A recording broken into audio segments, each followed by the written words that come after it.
Either you clicked on this video thinking 120 is insanely low and how the am I running that as a 2:46 marathon runner aiming for the 2028 Olympics? Or you're like one of my athletes just thinking how the can you even get your heart rate down to like 150 or 140 or even 130? So if that's what you're thinking, this video is for you. So we're gonna cover 3 things. So firstly, why is your heart rate so high? Secondly, the individual differences between people. And thirdly, I'm gonna give you my tips to lower your heart rate. So let's get into it. So why is your heart rate so high?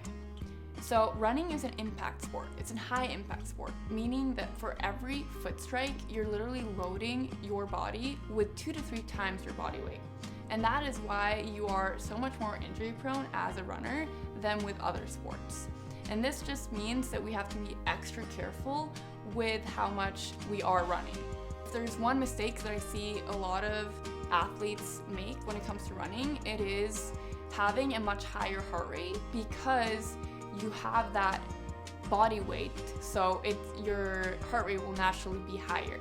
So what you want to do instead is not focus on that speed and be okay with just really slowing down and trusting that that is giving you the same cardiovascular benefits as if you were biking and having that same heart rate.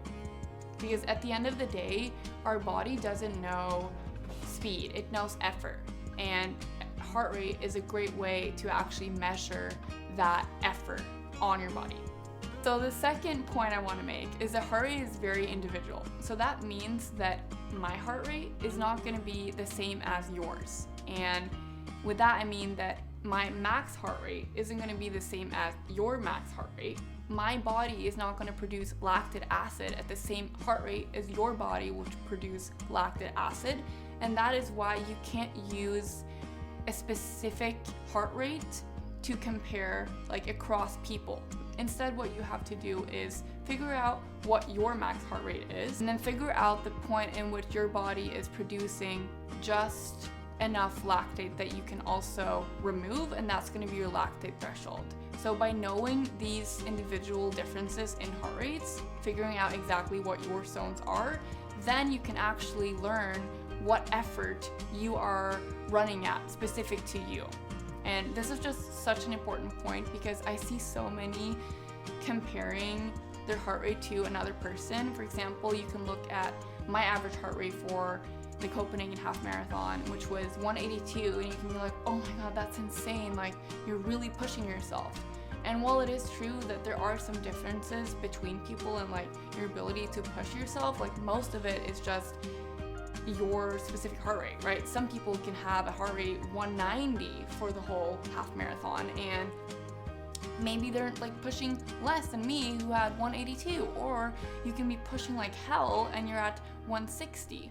So in general, just to give some general guidelines with heart rate, we do tend to see your max heart rate decrease with age, which is how the whole formula of 220 minus age to determine your max heart rate, why there is, generally speaking, something to that, but it is very precise. So what I would instead recommend is to get your heart rate tested through a VO2 max test or get a lactate test, and then really just figuring out, okay, my zone 2 is X heart rate zone to Y, and then okay, my lactate threshold is here.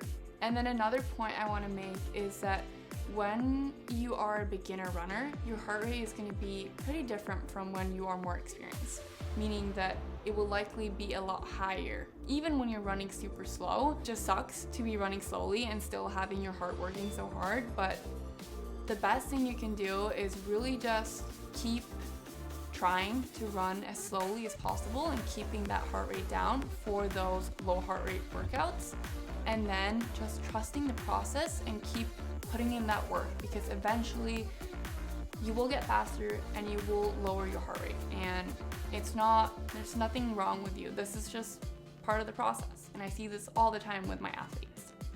And the cool thing about being a beginner runner is that you will see progress when you are putting in the work in a strategic way. And that leads me to the third and last point, which is my tips for lowering your heart rate.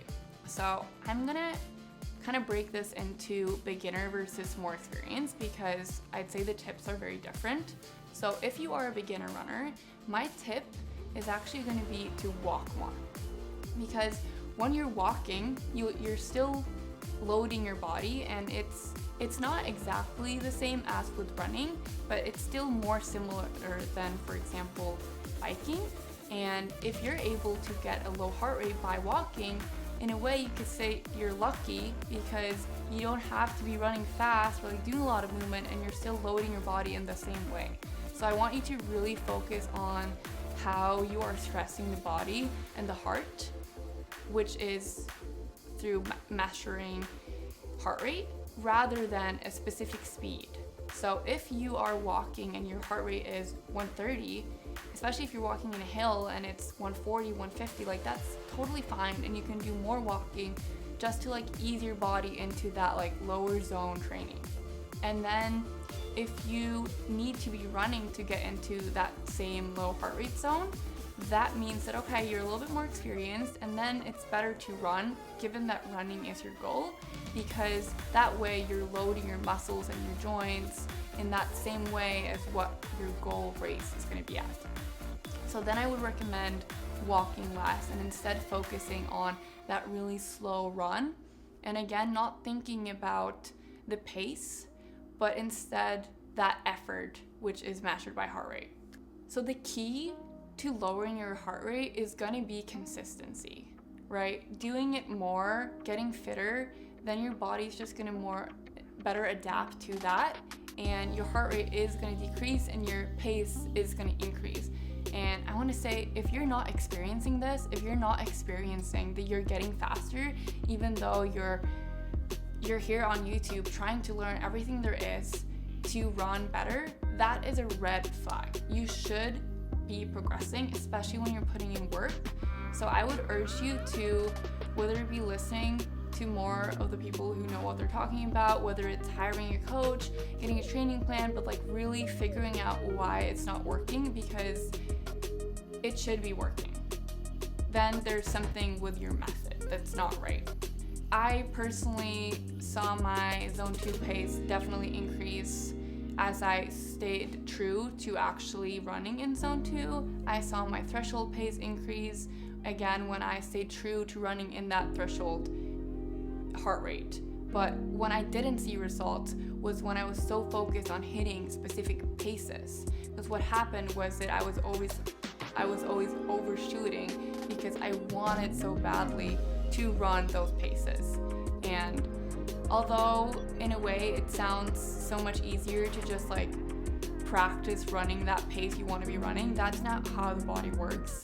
The body doesn't know that pace, right? I know I've said this 1,000 times, but really the body doesn't know pace, it knows effort. So you need to stress the body just right for where it's currently at to move to the next level. But if you do too much, if you're above that lactate threshold and you're not giving yourself enough time to recover, it's just gonna lead to burnout, injury, frustration, and not consistency, and then no results, no progress, which sucks.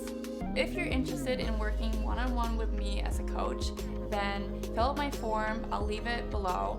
And I also have marathon training plans, and if you use the code YouTube20, you get 20% off those plans. So all my training is going to be on heart rate and it's going to be on time. So I'm definitely training you in the way I'm explaining here, which is all based on where you're at, it's all based on heart rate, it's all based on individual heart rate zones. And yeah, I just, at the end of the day, I want to share everything that I have learned on my journey from going from zero running to running a 2:46 marathon and going through a lot of injuries and a lot of different coaches, and finally just like figuring out what works, because that is just like the best feeling in the whole world.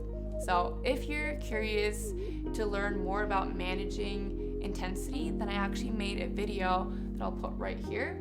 Thank you so much for watching.